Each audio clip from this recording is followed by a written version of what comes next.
The Secretly Rich Man Chapter 84. Ano ngayon? Anong gagawin ko? Ang $100,000 ay hindi isang maliit na halaga. Hindi siya maaaring kumita ng ganoong karami kahit na ipinagbili niya ang kanyang sariling katawan. Lumuhod si Xavier sa lupa at naluha. Samantala, si Gerald ay bumalik sa dormitoryo na naguguluhan. Gusto niyang umidlip, ngunit hindi niya magawa. Nakaramdam siya ng kirot nang maisip niya ang sampal sa mukha ni Xavier. Kung nanatili sa kanya si Xavier tulad ng dati, makakakuha siya ng anumang gusto niya. Kung binubuli siya, syempre gagantay siya para sa kanya. Ngunit ironically, ipinagkanulo niya siya. Nagsinungaling siya sa kanya. Sinabi niya sa kanya na kailangan niya ng kaunting oras upang malinis ang kanyang isip, ngunit nagsimula siyang makipagtagpo sa ibang lalaki sa loob lamang ng 3 araw. Hindi ito binanggit ni Gerald, ngunit hindi niya ito makakalimutan. Nakahiga sa kama, naalala ang tungkol sa magagandang bagay. Tungkol kay Xavier pati na rin sa paraan ng pagtawa niya sa kanya.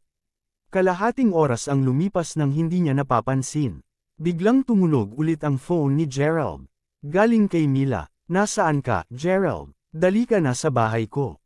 Hinahain ang pagkain. Naghahanda kami. Panipi. Tila nasa sabik si Mila. Nakabalik na ako sa dormitory.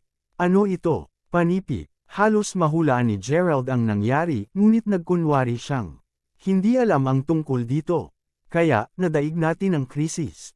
At alam mo kung ano, ang aming kumpanya ay nakatanggap lamang ng $100,000,000 na pagpopondo mula sa Mayberry International Inc.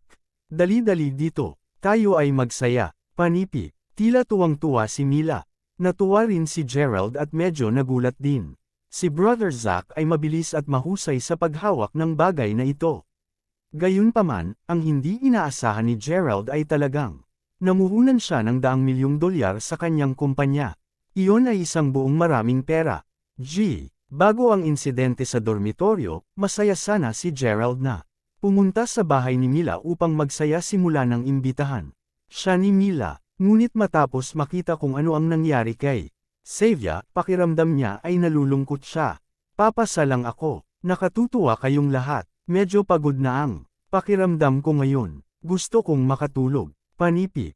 Hoy, kaibigan. Bakit hindi ka pumunta? Natatakot ka ba na panunuyaan ka ulit nila? Huwag mag-alala, hindi ko hahayaang gawin nila ito. Panipi. Hindi yun. Pagod na pagod talaga ako. Panipi. Ayos lang. Mamaya, pagbalik ko sa campus, mag-iisa ang treto ko sa iyo. Sa pamamagitan ng paraan, palagi kong nais na tretuhin ka sa isang pagkain. Ngayon may pagkakataon na ako. O sige, binaba na ni Gerald ang telepono. Isinasaalang-alang niya kung dapat siyang makahanap ng pagkakataon na sabihin kay Mila na siya talaga ang tumulong sa kanya. Dapat ko bang ibunyag sa kanya ang aking pagkakakilanlan? Hindi niya lang alam kung paano ito sasabihin. Masyado ba itong biglaan? Arg! Naramdaman ni Gerald na parang sasabog ang kanyang ulo. Pansamantala, sa bahay ni Mila. Bakit? Hindi ba darating ang kawawa mong kaibigan? How dare he? Act so mayabang. Panipi. Nakita ni Ginang Smith ang pagkadismaya sa mukha ni Mila nang ibaba niya ang telepono. Hindi niya maintindihan kung bakit pinahahalagahan ng kanyang anak ang batang iyon. Mabuti pa at hindi siya sumama. Mila, sa palagay ko dapat kang gumugol ng mas kaunting oras sa kanya. Alam mo na kayong dalawa ay mga taong naninirahan sa dalawang magkakaibang mundo. Sa oras na ito, ang pamilyang Smith ay tiyak na tataas sa kapangyarihan. Matapos makuha ang pagpopondo mula sa Mayberry International Inc., dapat mong itigil ang kanyang pagnanasa para sa iyo, mas maaga mas mabuti. Panipi. Tama iyan. Hindi ka dapat maging kaibigan sa kanya. Panipi. Nagkomento ang mga kabataan. Nga pala, ang tatay mo ba ang nakakuha ng puhunan mula sa Mayberry International Inc. para sa aming kumpanya na Quinten? Ito ang pinakamalaking kumpanya sa Mayberry. Bakit nila kami pinondohan bigla? Panipi. Inihatid ni Ginang Smith ang paksang Mayberry International Inc. Ito ang pinakamalaking duda na mayroon siya ngayon. Umiling si Quinten. Hindi ito maaaring maging tatay ko. 2 tao lamang ang maaaring ilipat ang mga pondo ng pamumuhunan ng kumpanyang iyon. Kahit na si Zach Lyle ay hindi maaaring magpasya dito. Kaya, sa palagay ko dapat itong isa sa mga Crawfords.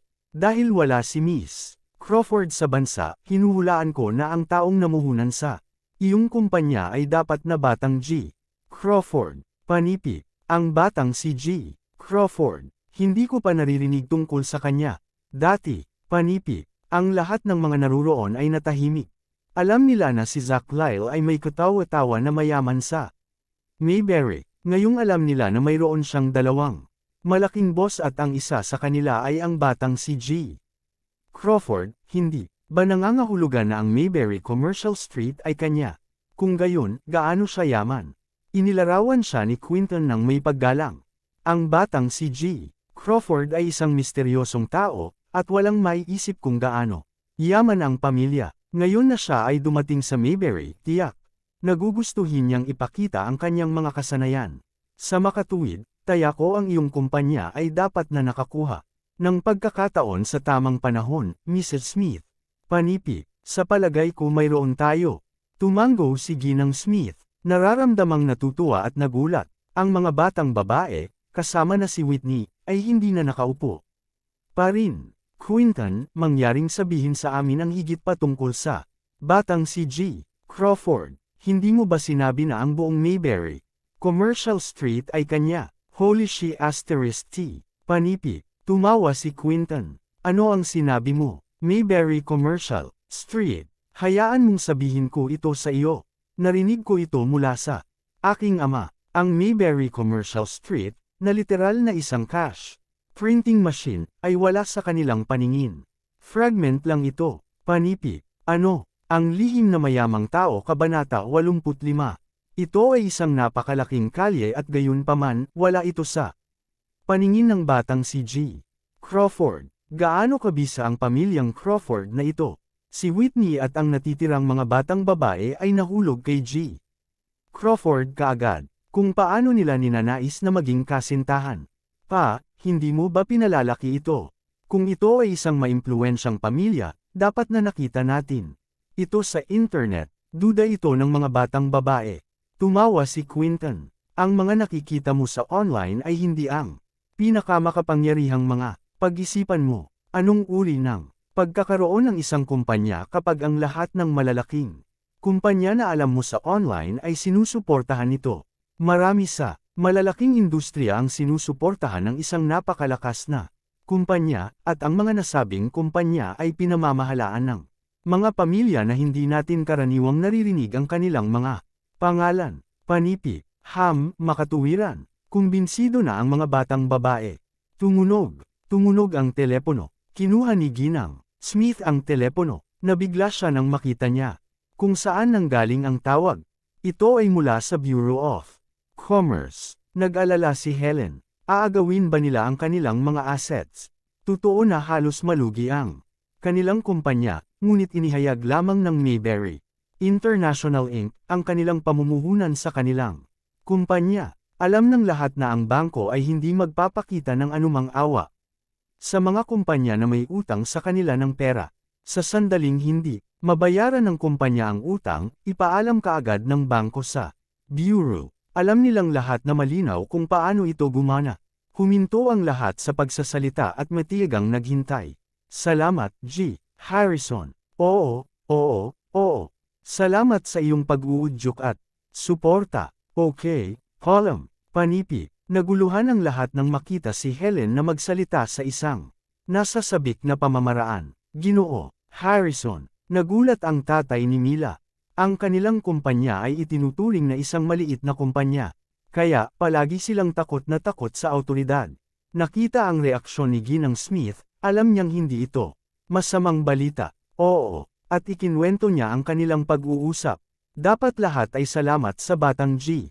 Crawford. Kung hindi man, imposible. Panipi. Ginoo, si Crawford ay talagang napaka-impluwensya at makapangyarihan. Panipi. Lahat ay namangha sa lalaking ito.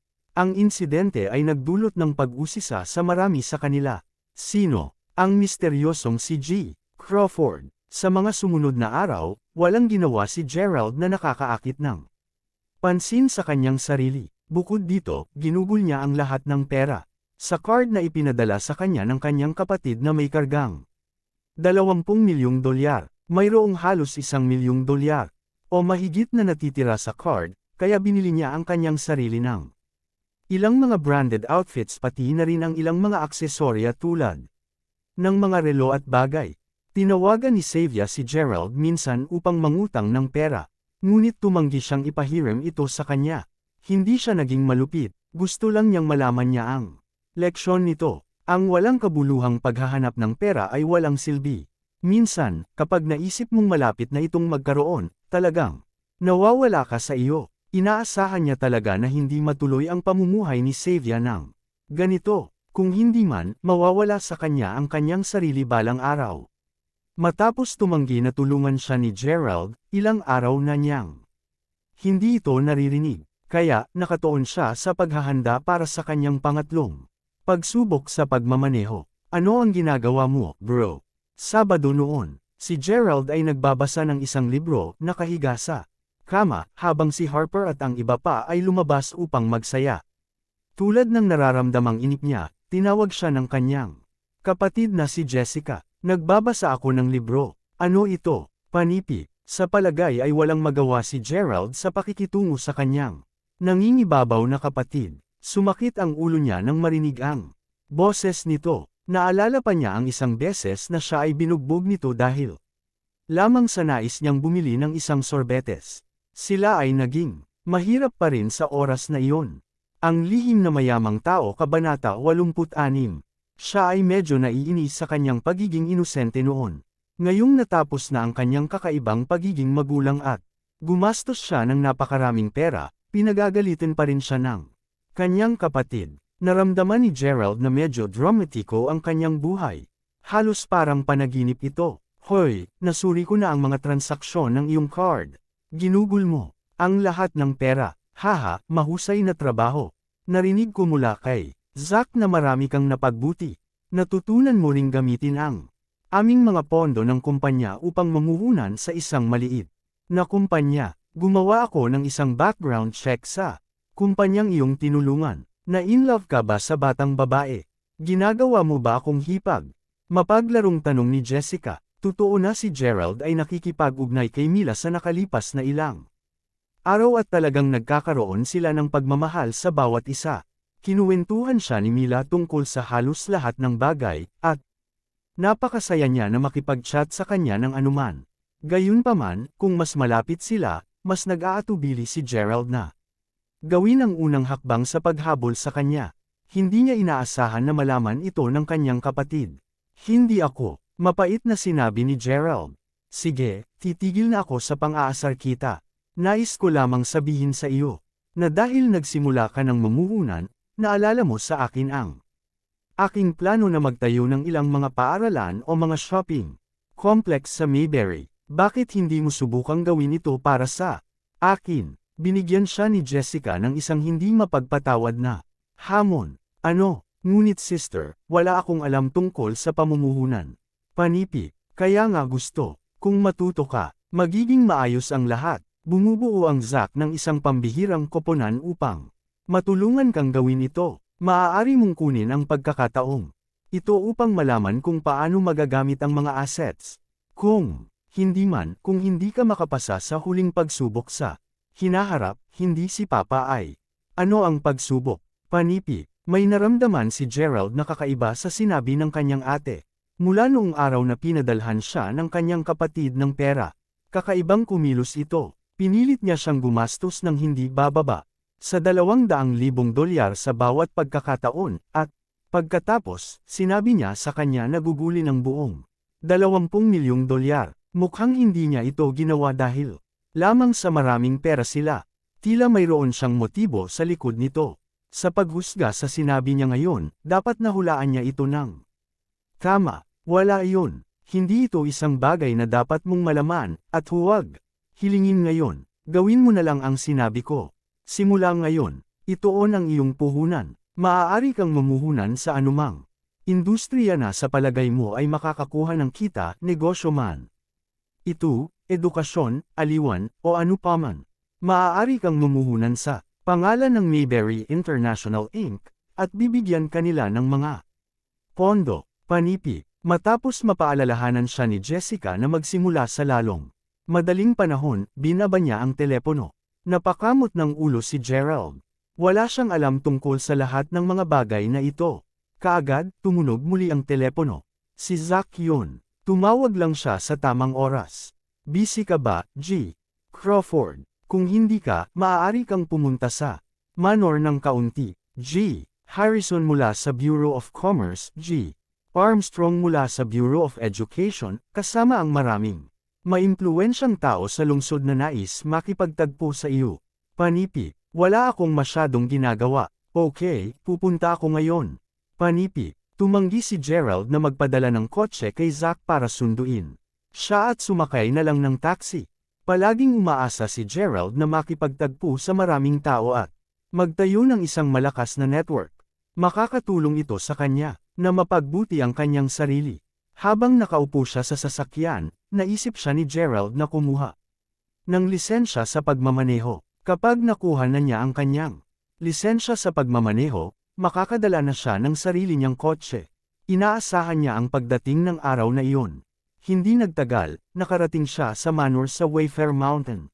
Casual na naglakad si Gerald sa lobby. Mister, nakipag-appointment ka ba? Hindi inaasahan na napahinto si Gerald ng isang receptionist mula sa pagpasok. Hindi inakala ng resepsyonista na siya ay isang taong kayang bayaran ang mga gastos dito. Gayunpaman, pamilyar sa Gerald ang boses ng resepsyonista. Umiling si Gerald at humarap sa kanya. Nang magtama ang kanilang mga mata, gulat na binuka ng receptionist ang kanyang bibig. Gerald, Savia, bakit ka nandito? Bakit ka nandito?